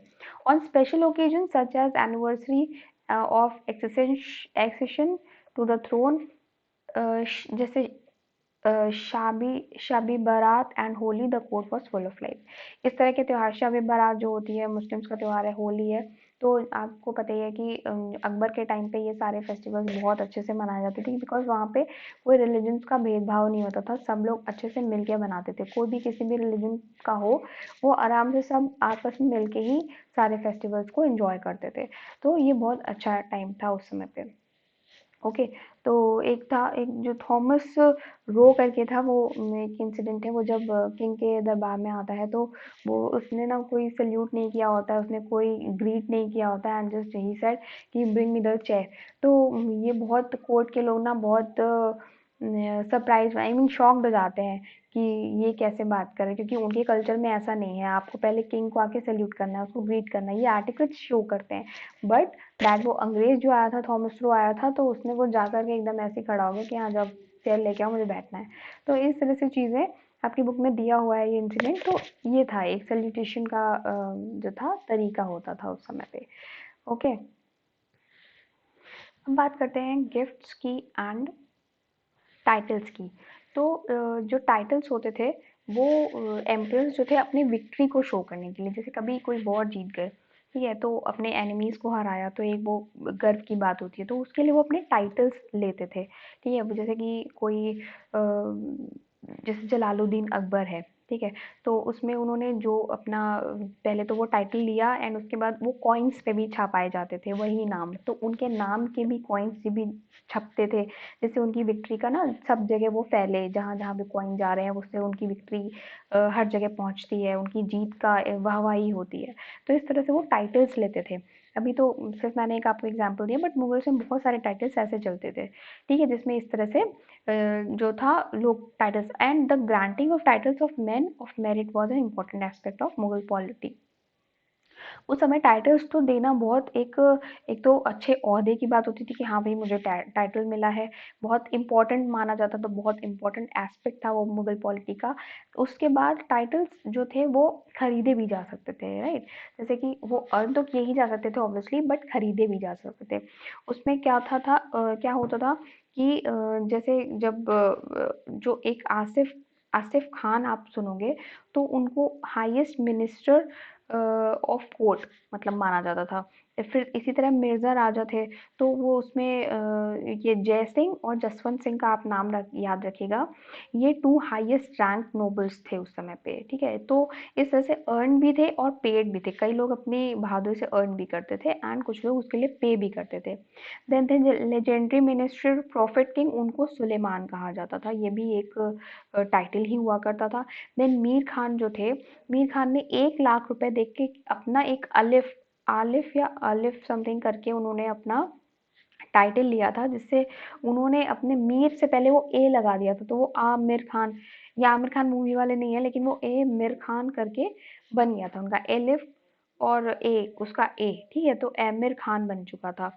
फिर उसके बाद आता है कि जैसे कि जो गिफ्ट्स की बात अगर हम करें, तो कभी-कभी जैसे राजा के कोर्ट्स में ना, कि एक तो पहली बात तो राजा के कोर्ट में राजा खुद भी बहुत देता भी था गिफ्ट, एंड जो कोई आता था तो वो खाली हाथ भी नहीं आता था, गिफ्ट ले देना भी एक बहुत जरूरी होता था। और राजा अगर किसी से खुश है तो वो देता भी था। तो राजा एक ऑनर के लिए किसी को खिला, जैसे कि वन टाइम वेयर जो कोई कपड़ा है जो, तो वो दे सकते थे कि कोई राजा ने दिया है तो इट्स अ गिफ्ट फ्रॉम राजा ओनली। देन सरपा, सरपा होता है हेड टू फुट उसको कहते हैं। तो ये भी एक तरह से वो टर्बन हो गया या ट्यूनिक हो गया या कुछ भी, मतलब ज्वेलरी हो गया, एनीथिंग, तो उसको सरपा कहा जाता था। देन उसके बाद जो कोर्टियर्स जो रहते थे वो कभी बिना पैसे के नहीं आते, मतलब कुछ ना कुछ अमाउंट वो लेके ही आते थे जो अपने किंग को देते थे उस समय पे, ठीक है? तो वो कुछ भी हो सकता था, ऐसा नहीं था कि कुछ बहुत ही बड़ा हो। जैसे अगर छोटा कुछ अमाउंट लेके गया तो उसको नज्र कहते थे, जैसे स्मॉल अमाउंट में कोई छोटी चीज लेके गए, very cheap then it is, तो उसको सॉरी नज़्र कहते थे। एंड जो बड़ा अगर अमाउंट है तो उसको पेशकश कहते थे, ठीक है? तो कुछ बड़े अमाउंट को कहा जाता था पेशकश। इसी तरह से जैसे डिप्लोमेटिक रिलेशंस रहते थे उस समय पे ना, जैसे अभी भी अलग अलग कंट्रीज से हमारे अच्छे से रिलेशंस रहते, तो उस समय भी अलग अलग जगहों से रिलेशंस रहते थे एम्पर के। तो वो लोग भी कई सारे गिफ्ट्स लेकर के एज ऑनर, मतलब उनके रिस्पेक्ट में लेके आते थे, तो वो सब भी रिस्पेक्ट उनको दी जाती थी किंग्स को उस समय पे, एम्परर्स को। एंड एक और किस्सा है, ये जो ऊपर आपने पढ़ा भी है, थॉमस रो जो आके चेयर मांगने लग गया था, तो उसको एक बार ये असफ खान को उसने ना एक दिया था 400 रुपए का कुछ, जस्ट रिंग और समथिंग कुछ दिया था ज्वेलरी में ही, तो उसने वो वापस कर दिया, लाइक यार ये 400 रुपए का कुछ दे दिया ऐसे करके, तो ये चीज़ दी है, तो वो बड़ा बुरा मान गया था कि लो मैंने उनको 400 रुपए की रिंग दी, उन्होंने मुझे वापस कर दी। तो इस तरह से गिफ्ट्स एंड टाइटल, ऐसा नहीं था कि राजा मरा जा रहा था टाइटल ओ सॉरी गिफ्ट्स के लिए, बट ये था कि हम जैसे किसी को कुछ अपनी खुशी से भी देते हैं, राइट? अगर हम कहीं जाते हैं तो कुछ मिठाई मिठाई लेके जाते हैं, और कोई हमारे यहाँ आता है तो लेके आता है, तो इस तरह से गुड जेस्चर होता है अगर हम किसी के सामने कुछ लेके जाते हैं, तो it's kind of gesture only कि आप किसी की रिस्पेक्ट कर रहे हो, किसी को ऑनर में आप उसको गिफ्ट वगैरह दे रहे हो, और राजा भी आपको दे रहा है if you are doing well, कुछ अच्छा करते हो आप तो इस तरह से गिफ्ट्स एंड टाइटल्स का चलता था। ओके, अब हम आगे पढ़ेंगे इम्पीरियल सेटअप। तो इम्पीरियल सेटअप में सबसे पहले हम हाउस होल्ड्स पढ़ेंगे, उनके घर के बारे में पढ़ेंगे, घर में कौन कौन हुआ करते थे, कैसे कैसे उनकी लाइफस्टाइल थी। तो the Mughal household consist of the emperor wives, concubines, his near and distant relatives and female servants and slaves. इसके बारे में वाइफ हो गए, उनके नियर्स एंड डियर्स, रिलेटिव्स हो गए, पास के दूर के, फीमेल सर्वेंट्स हो गए एंड स्लेव्स हो गए, उनके कौन कौन से काम करने वाले नौकर थे। तो polygamy was practiced widely in the Indian subcontinent, especially among the ruling groups. ठीक है, अब जो इंडियन सब कॉन्टिनेंट था वहाँ पे पॉलीगैमी प्रैक्टिस होती थी, वहाँ पे स्पेशली जो रूलिंग ग्रुप्स थे उनके बीच में marriage was a way of cementing political relationship. अब जैसे शादी हो गई तो शादी के हिसाब से, जैसे कि दो लोगों में वॉर चल रही है, ठीक है, अगर मान लो राजपूत में मुगल्स में लड़ाई हो रही है, तो अगर मुगल्स वाले अपने घर की बेटा या बेटी की शादी राजपूत में कर देते हैं, दोनों में शादी हो जाती है, तो इस तरह वॉर्स खत्म हो जाती हैं एंड उनके बीच में थोड़ा सा रिलेशनशिप्स बेटर हो जाते हैं। तो एक तरह से मैरिज एक एक जरिया था वॉर्स को खत्म करने का, अलायंसेस बनाने का, ठीक है। The gift of territory was often accompanied by the gift of a daughter in marriage. जब शादी में जैसे दहेज आज भी कई जगह पे दिया जाता है, उसमें भी ऐसे ही होता था कि दहेज के रूप में आप कोई-कोई चीज़ें उनको एज़ अ गिफ्ट कुछ टेरिटरीज़ वगैरह दे देते हो और उसके बाद वॉर्स को वाइंड अप कर देते हो। इस तरह से मैरिज जो थी एक अलायंसेस बनाया जाता था, वॉर्स भी खत्म होते थे, गिफ्ट्स भी इधर एक्सचेंज होते थे। In the Mughal household, a distinction of maintained between wives and who came from royal families, that is Begum. राजा की कभी-कभी जो होती हैं वाइफ्स होती थी, बहुत कभी-कभी बहुत सारी वाइफ्स होती थी, ठीक है? तो इस तरह से जो उनको बेगम कहा जाता था, जो रॉयल फैमिलीज़ होती थी उनमें बेगम कहा जाता था, जो अदर वाइफ्स होती थी उनको आगाज़ कहा जाता था। आगा आगा और समथिंग आगाज़, ठीक है? तो उनको एक दर्जा बहुत अच्छा होता था बेगम का, बट उसके नीचे वाले दर्जे वाली ये अदरवाइज आती थी जो उनके बाद का नंबर उनमें आता था। तो इस तरह से बहुत सारी चीज़ें, जैसे अकबर के टाइम पे भी आपको पता है कि उस समय पे ये सब चलता था, जहांगीर के टाइम पे भी बहुत सारा चलता था। इस तरह से उनके बहुत सारे बेटी बेटे, मतलब एक तरह से बहुत सारे बच्चे भी हो जाते थे, बिकॉज वाइफ्स इतनी ज़्यादा होती थी, ठीक है? तो आप इसके बारे में जो हाउस होल्ड्स हैं वो पूरा सेटअप इसमें आपको दिया गया है, जिसके बारे में आप पूरा लर्न करोगे। एंड नेक्स्ट आप पढ़ोगे ऑफिशियल्स एंड रिक्रूटमेंट्स। ओके, तो हाउस होल्ड में आई होप अभी आपको क्लियर हो गया होगा कि उनका कैसे पूरा परिवार के चीज़ें होती थी एंड अलायंसेस कैसे बनते थे उनके बीच में, ठीक है? बातें हैं ऑफिशियल्स एंड रिक्रूटमेंट्स में। One important pillar of the Mughal state was its corps of officers, ठीक है? मुगल स्टेट का एक बहुत इंपॉर्टेंट पिलर था, that is corps of officer, also refer to by historian collectively as the nobility. इनको हम nobility भी कहते हैं, हिस्टोरियंस इसको नोबिलिटी कहते हैं, वैसे उसको कॉर्प्स ऑफ ऑफिसर्स कहा जाता था, which was recruited from diverse ethnic and religious groups. जो उस समय के रिलीजियस ग्रुप्स होते थे, एथनिक ग्रुप्स होते थे, वो लोग इनको रिक्रूट करते थे। For members of the nobility imperial service was a way of acquiring power wealth in the higher possible reputations. इनकी अलग अलग पावर होती थी, अलग वेल्थ होती थी, मतलब सैलरीज होती थी, इनकी रैंक्स अलग अलग होती थी, ठीक है? इनकी स्किल्स के अकॉर्डिंग इनको रैंक्स दी जाती थी। इनके यहाँ इनके पास क्या क्या है, मतलब जो भी अवेलेबल यू नो पावर्स हैं उसके अकॉर्डिंग इनको रैंक्स दी जाती थी, ठीक है? मनसब कहते थे रैंक्स को, ओके? तो जो मतलब उस समय ये टर्म है, रैंक के लिए मनसब यूज होता था। तो जो रैंक डिसाइड होती थी तो पहले उसकी जात देखी जाती थी, दैट इज पोजीशन क्या है उसकी। देन उसके बाद उनकी मनसब मनसबदार और समथिंग कुछ उसको कहा जाता है, उसको कहते हैं सैलरी, ठीक है? तो उसका उसकी सैलरी क्या है, देन उसके बाद उनके पास कितने हॉर्समैन हैं, क्या उनकी उनकी पावर क्या है, क्या क्या चीज़ें हैं, जैसे हॉर्समैन हो गया, ठीक है? और अदर चीज़ें जो होती हैं वॉर्स में यूज़ होती हैं। तो इस तरह से मनसब उनके डिसाइड होते थे कि वो कितने रैंक किस ओहदे पे आएँगे, ठीक है? तो इसी तरह आप जैसे अकबर के टाइम पे अगर पढ़ो तो वो बहुत उनके जो कोर्टियर थे, दैट इज़ टोडरमल, जो उनके सेनापति थे, ठीक है? तो राजा टोडरमल तो हिंदू थे, ठीक है? लेकिन उन्होंने कभी इसको मतलब उन्होंने कभी ये हिंदू मुस्लिम वाला चीज़ नहीं करा। वो जितने भी उनके मिलिट्री में भी जो लोग थे तो वो सारे रिलीजन्स को मानने वाले थे, क्योंकि वो ये भी समझते थे कि अगर उन्होंने सारे मुस्लिम्स को ही रख लिया तो मान लो कि उनमें से एक जो है, जो अगर रिबेल कर जाता है तो वो क्या करेगा, वो सबको भड़का करके राजा के अगेंस्ट में खड़ा कर देगा, तो राजा तो हार जाएगा ना अपनी वॉर। इसलिए वो नॉन मुस्लिम्स को भी उसमें रखते थे। इस तरह से पूरी जो नोबिलिटी थी, जो पूरी पावर थी, वो ना पूरी मिली जुली थी, मतलब राजपूत और सब कोई था उसमें।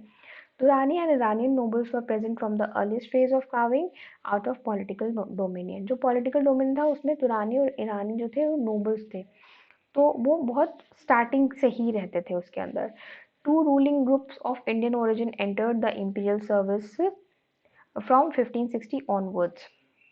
ये जो दो रूलिंग ग्रुप्स थे, that is Rajput and Indian Muslims, ये लोग भी चूंकि उसी ग्रुप में एंटर थे तो ये लोग भी इंपीरियल सर्विस में आप ये कह सकते हो इंडियन ओरिजिन एंटर्ड, है ना? उसमें इनकी इंपीरियल सर्विस में एंट्री थी 1560 से के बाद से, ठीक है? 1560 ऑनवर्ड्स। फिर Iranians gained higher offices under Jahangir. Jahangir के टाइम पे जो ईरानियंस थे उनकी पोजीशन हाई थी, ठीक है? Whose politically influential queen Nurjahan was an Iranian, ठीक है? जो नूरजहां थी उन्होंने जो इन्फ्लुएंशियल क्वीन नूरजहां, तो वो जो थे ईरानियन ही थे उस समय पे। The nobles participated in military campaigns with their armies and also served as officer of the empire in the provinces. जो नोबल्स थे वो मिलिट्री कैंपेन्स में पार्टिसिपेट करते थे, उनकी आर्मीज पार्टिसिपेट करती थी, तो वो ऑफिसर्स को भी सर्व करते थे, पूरे एम्पायर के, पूरे जो एम्पायर के प्रोविंसेस होते थे उसके सारे ऑफिसर्स को भी सर्व करते थे। Each military commander recruited, equipped and trained the main striking arm of the Mughal army and the cavalry। जो मिलिट्री वाले लोग थे उनको प्रॉपर ट्रेनिंग दी जाती थी, उनको प्रॉपर इक्विपमेंट्स प्रोवाइड किए जाते थे, उनको पूरा आर्म्स मतलब पूरा लैस कर दिया जाता था ड्यूरिंग द मतलब कैवलरी ऑल्सो, उनको हर तरह की ट्रेनिंग दी जाती थी जो मिलिट्री कमांडर्स होते थे। तो इस तरह से आप देख रहे हो कि उस समय जो ऑफिशियल्स होते थे, जो रिक्रूटर्स होते थे, वो कितने अवेयर रहते थे और वो कितना अपनी मिलिट्री को और नोबिलिटी को बहुत स्ट्रॉन्ग रखते थे कि आगे से अगर कोई वॉर करता है तो एटलीस्ट उनको हार का सामना ना करना पड़े। तो इस तरह से सबकी रैंक्स डिसाइड होती थी एंड सबकी पावर्स अलग अलग होती थी उस समय पे, वो चाहे राजपूत हो, नॉन मुस्लिम्स हो, इंडियन मुस्लिम्स हो, कोई भी हो। ठीक है, तो आई होप ये आपको समझ में आ गया होगा। ओके, देन हम बात करते हैं रिकॉर्ड्स की। रिकॉर्ड्स में ये होता था कि जो भी चीज़ें कोर्ट में चल रही हैं, वो चाहे किसी मॉन्यूमेंट का बन रहा हो या फिर किसी के आने जाने का रिकॉर्ड हो, या फिर हम और कोर्ट में जो अदर एक्टिविटीज़ होती रहती है ना, वो सब चीज़ें रिकॉर्ड्स में आती थी। तो ये जो मीर बख्शी थे, ये सुपरवाइज करते थे जो कोर्ट के राइटर्स होते थे, ठीक है, उनकी जो सारे रिकॉर्ड होते थे ये मीर बख्शी के पास होते थे। तो और सारे डॉक्यूमेंट्स हो गए, ठीक है, सारी चीज़ें लिखित में होती थी, ऐसा नहीं था कि वो हवा में सब काम हो रहा है। ठीक है, जितने भी डॉक्यूमेंट्स हैं वो सारे फुल मैनेज्ड होते थे एंड पूरे अच्छे खासे डॉक्यूमेंट्स के साथ होते थे। तो इस तरीके से सारे रिकॉर्ड्स रखे जाते थे। उसमें द अखबारात contain all kind of information. जो अखबारात एक टर्म है, उसमें क्या हो अखबारात अखबारत अखबारत कह सकते हो कि अखबारत, ठीक है, उसमें सबकी अटेंडेंस, जैसे कौन आया कौन गया, ठीक है, कुछ office grant of offices and titles, diplomatic missions, presents received, किसी को कोई गिफ्ट मिला है, क्या मिला है, कौन क्या लेकर आया है, inquiries made by emperors about the health of an officer, मतलब ऑफिसर्स की स्किल्स के बारे में, या फिर उनमें उनके हेल्थ इश्यूज कुछ चल रहे हैं, तो ये सारी चीज़ें ना अखबारत में ही आपको मिलेंगी उस समय पे। ऐसा नहीं था कि कुछ अगर उनके पास नहीं है लिखने के लिए, या फिर इतने ज़्यादा वो पढ़े लिखे वो लोग नहीं थे उस समय, टेक्नोलॉजीज नहीं थी, इसका मतलब ये नहीं कि उनके पास डॉक्यूमेंट्स नहीं थे या फिर उनके पास रिकॉर्ड्स नहीं थे, फुल ऑन रिकॉर्ड्स रखते थे वो लोग। And the Mughal chroniclers usually portrayed the emperor and his court as controlling the entire administrative apparatus down to the village level। अच्छा, एक चीज़ और, उस समय पे जैसे कि जो काम, जैसे कि किसी को इतना बड़ा एम्परर था, ठीक है, पूरा सारा एम्पायर था, मतलब एम्परर नहीं था, बहुत बड़ा एम्पायर था यहाँ से वहाँ तक का। तो अगर कहीं पे कुछ नोटिस भेजनी है तो उसके लिए जो आपके होते थे, एक टर्म यूज होता है, दैट इज पथ, just let me check once, इतने सारे टर्म्स है मैं भूल जाती हूँ। ठीक है, पथमर, उनको पथमर कहते हैं। तो वो लोग इस तरह से जो वहाँ के काम करने वाले होते हैं ना, वो पथमर्स होते थे, और वो लोग बैम्बूज के कवर, मतलब बैम्बूज का एक कवर रहता था, उसके अंदर जो भी चिट्ठी है या जो भी नोटिस है ना, उसको रोल करके डाल देते थे एंड उसको ही वो लोग यहाँ से वहाँ तक पहुँचाते थे, उसको पढ़ के काम चलता था। तो इस तरह से ईमेल्स या कुछ लेटर वेटर लिखने का झंझट, लेटर मतलब स्पीड पोस्ट टाइप का कुछ भी नहीं था, वो पथमर्स ये सब काम करते थे। यहाँ से नोटिस वहाँ लेके बेचारे भागे भागे घूमते रहते थे इतने बड़े एम्पायर के अंदर। ठीक है, तो इस तरह से चीज़ें इधर से उधर जाया करती थी। तो एक ये रिकॉर्ड का एक मेन पॉइंट आप लिख सकते हो, जब आपको पूछा जा सकता है ये पथमर क्या होते थे, तो आप यही बताओगे कि आप वो इधर से उधर मूव करते नोटिस को, इधर से दूसरे जो जहाँ पे भी उनको नोटिस भेजनी होती थी या फिर जो भी इंफॉर्मेशन भेजनी होती थी, तो वो भेजा करते थे उस समय पे। ओके, तो आई होप ये रिकॉर्ड्स वाला पोर्शन क्लियर है। ओके, तो अभी आगे चलते हैं। बियॉन्ड द फ्रंटियर्स में पढ़ेंगे the diplomatic relationships and conflicts of Mughal with neighboring political powers reflect some tension, political rivalry arising from the competing regional interest, तो चूंकि बहुत सारे लोग इंडिया की तरफ अट्रैक्ट हो रहे थे जहाँ पे मुगल्स यहाँ पे काम कर रहे थे, मतलब अपना एम्पायर फैला रहे थे, तो उन लोगों के पीछे बहुत सारे कॉन्फ्लिक्ट, जो मुगल्स के नेबर्स थे उनके साथ बहुत सारे डिप्लोमेटिक रिलेशनशिप्स भी थे, बट कॉन्फ्लिक्ट्स भी उनके साथ में बहुत थे, क्योंकि मुगल्स वो खुद चाहते थे कि यहाँ पे रूल करना, वो और किसी को एंटर नहीं करने देना चाहते थे। The relation of Mughal kings and neighboring countries of Iran and Turan hinged on the control of the frontier defined by Hindu Kush mountains that separated Afghanistan from region of Iran and central Asia. जो central Asia था वहाँ से जब किसी को आना होता था फॉर द ट्रेडिंग, तो जो मर्चेंट्स आते थे, जो भी वहाँ के लोग आते थे नेबरिंग कंट्रीज से, तो उनको हिंदू कुश जो माउंटेन था उसको क्रॉस करना पड़ता था, क्योंकि वो बहुत ही इम्पोर्टेंट पार्ट था, क्योंकि जब इंडिया की तरफ कोई आएगा तो उसको अफगानिस्तान फॉर श्योर पार ही करना पड़ता था। एंड जो मुगल किंग्स थे वो इनको वहाँ पे रोकते थे और उनको कॉन्स्टेंटली वहाँ आने से मना किया जाता था कि आपको यहाँ नहीं आना है, वो उधर कंट्रोल नहीं करना चाहते थे। इसीलिए जो काबुल और कंधार थे वो बहुत इंपॉर्टेंट पार्ट्स थे। A constant aim of Mughal policy was to ward off this potential danger by controlling strategic outpost. ये जो आउटपोस्ट थे ना काबुल और कंधार, इन पे बहुत तगड़ा कंट्रोल रखा जाता था मुगल्स के द्वारा कि उन पे कोई आए ना और वहां पे अटैक करके इंडिया में कोई एंटर ना कर पाए। The relationship between the Mughals and the Ottoman were marked by the concern to ensure free movement of merchants and pilgrims in the territories under Ottoman control। जो ऑटोमन कंट्रोल था, मतलब जो टर्किश एरिया था, वो लोग इधर भी आना चाहते थे, क्योंकि उनका बीच में जो पिलग्रिम था, जो मक्का एंड मदीना, तो दोनों के ही मुस्लिम्स का एक तीर्थ स्थान कहा जाता है वहाँ पे जाने के लिए। एंड वहाँ से जो मर्चेंट्स आते थे वो भी, तो वो सेम ही एरिया लगता था दोनों का, तो वहाँ पे तो जो ट्रेडिंग होती थी वो वहीं पे ही, जो जितना भी प्रॉफिट होता था वो वहीं के लोगों में भी बांट दिया जाता था। लेकिन वो कॉन्फ्लिक्ट हमेशा दोनों के बीच में बना रहा, चाहे वो मुगल्स हो चाहे उनकी नेबरिंग कंट्रीज हो। वो दोनों अच्छे टर्म्स, तो वैसे डिप्लोमेटिक रिलेशनशिप्स थे, but in terms of entering India वहाँ पे दोनों के बीच में लड़ाई स्टार्ट हो जाती थी। अब क्या था, 15th सेंचुरी के एंड में पोर्टुगीज जो थे मर्चेंट्स थे वो एंटर किए इंडिया के अंदर, क्योंकि जब हमारा जो रूट फाइंड किया था, ठीक है, कोलंबस ने, तो उसके बाद जो पोर्टुगीज थे उन्होंने यहाँ पे इंटरेस्ट दिखाया और वो अपनी क्रिश्चियनिटी को लेकर के द जेस जेसुट्स क्या होते हैं, सोसाइटी ऑफ जीसस, जो एक तरह से जो क्रिश्चियनिटी को फैलाते हैं, ठीक, वहाँ के जो अपने क्रिश्चियनिटी को के बारे में बताते हैं लोगों को, ठीक, तो with the help of missionaries, तो as a Christian missions to India during the 16th century were part of this process of trade and empire building। तो इस तरह से 15th सेंचुरी के एंड में पोर्टुगीज की एंट्री होती है। वो लोग यहाँ पे, आपको पता ही है, वो यहाँ पे आके अपना ज़्यादा से ज़्यादा ट्रेड भी करते थे एंड साथ में क्रिश्चियनिटी भी फैलाते थे। अब चूंकि क्रिश्चियन जो अकबर थे वो हर धर्म का बराबर से सम्मान करते थे, रिस्पेक्ट करते थे और हर धर्म को समझने की कोशिश करते थे। तो अकबर ने क्रिश्चियनिटी में भी बहुत इंटरेस्ट दिखाया, इसीलिए उन्होंने एम्बेसी जो गोवा था उसमें जो जेसुइट प्रीस्ट थे उनको वहाँ पे एक तरह से शरण दे दी, आप कह दो तो उन्हीं को दे दिया था वो। तो फर्स्ट जेसुइट मिशन जो था वो Mughal court, that is Fatehpur Sikri में जो था 1580 में, वहाँ पे अकबर के साथ 2 इयर्स तक वो लोग रहे भी थे। तो इस तरह से जो जेसुइट्स थे उन लोगों ने अकबर को अपनी क्रिश्चियनिटी के बारे में बताया, वहाँ पे डिबेट्स हुई एंड जो उलेमा थे उनके साथ में, मतलब जो उनके खुद के कल्चर था उलेमास का, तो उन्होंने एंड दैट जेसुइट्स, तो उन लोग के बीच में डिबेट्स भी होती थी एंड इस तरह से दोनों के कल्चर एक दूसरे से मिल रहे थे एंड एक दूसरे को वो लोग समझ रहे थे। 2 more missions were sent to the Mughal court at Lahore in 1951 and 1959। ठीक है, the high respect shown by Akbar towards the member of the Jesuit mission impressed them deeply।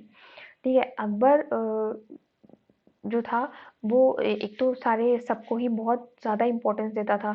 They interpreted the emperor's open interest in the doctrine of Christianity as a sign of acceptance of their faith. तो वो हर चीज़ को खुले दिल से स्वीकार करता था, कोई भी क्रिश्चियनिटी हो या फिर वो हिंदू हो या फिर उनके अपने मुस्लिम्स हो, वो सबको इक्वल समझता था, उनके कल्चर को, उनके धर्म को, और उसके बाद उनको फैलाता भी था। तो Akbar's quest was religious knowledge led to interfaith debates in the इबादत खाना। जो इबादत खाना एक वहाँ का रीजन था, जो वहाँ पे एक जगह थी, या आप कह लो उसके कोर्ट का एक पार्ट था। वहाँ पे सारे जो मुस्लिम्स थे, हिंदूज थे, जैन्स थे, पारसीज थे, क्रिश्चियंस थे, ये सारे जो रिलीजन्स थे, इनके ही जो आप ये कह दो कि जो रिप्रेजेंटेटिव्स थे, उनके बीच में एक तरह से डिबेट्स हुआ करती थी। एंड उन डिबेट्स के बाद में अल्टीमेटली ऐसा होता है कि अकबर, जो उसको इतना सारा हर धर्म के बारे में पता चल चुका होता है, क्योंकि वो हर धर्म में इंटरेस्टेड था, तो वो उसको हर धर्म के बारे में पता चलने के बाद वो ऑर्थोडॉक्स इस्लामिक वे से बाहर निकल आता है। ठीक है, क्योंकि वो ये चाहता है कि अब जो एक पर्टिकुलर धर्म को लेके जो लड़ाइयाँ हो रही हैं, जो लोग पर्टिकुलर चीज़ के लिए मरे जा रहे हैं, तो ऐसा नहीं होना चाहिए। वो उसका इसकी थिंकिंग काफ़ी ब्रॉड हो चुकी होती है, एंड वो अब एक वर्शिप को एक डिवाइन पावर के रूप में या लाइट एंड सन के रूप में देखने लग जाता है। तो उसका कहना ये था, उसका ये मानना हो जाता है कि जो एक डिवाइन पावर है जो हमें यहाँ पे भेजती है रूल करने के लिए, उसके बाद में हमको उसके बदले में एज अ गॉड, मतलब जैसे गॉड हम सबको प्रोटेक्ट करता है, उसी तरह the emperor is here to protect their प्रजा, मतलब जो उसके साथ में रह रहे हैं, जो उसके साम्राज्य में जितने लोग रह रहे हैं, उसको उसे केयर से रखना है और उनका ख्याल रखना है। तो इस तरह से वो सारे धर्मों को मानते हुए, सारे धर्मों की सीखों को मानते हुए अपना उसने एक आइडियोलॉजी ये बना के रखी थी। ओके, तो आई होप ये आपको मैंने चैप्टर क्लियर कर दिया है। एंड ये कुछ टाइमलाइन है जो आप इसमें चीज़ें मैंने बता रखी हैं कि एक फॉर्म में, टेबल के फॉर्म में, कि कब क्या हुआ था। ओके, कुछ मेजर है इसमें जो मेमोइर्स एंड क्रॉनिकल्स, वो आप याद रख सकते हैं किसने क्या लिखा था, कौन से ईयर में लिखा था, तो आप उसको याद कर सकते हैं यहाँ से स्क्रीनशॉट लेकर के। And if you have any doubt, if you have any problem, तो आप उस पॉइंट पे मुझसे डिस्कस कर सकते हैं। ऑलराइट, तो अभी के लिए हम इतना वाइंड अप करते हैं। नेक्स्ट मैं आपको क्वेश्चन आंसर्स के साथ मिलती हूँ। तब तक के लिए थैंक यू सो मच।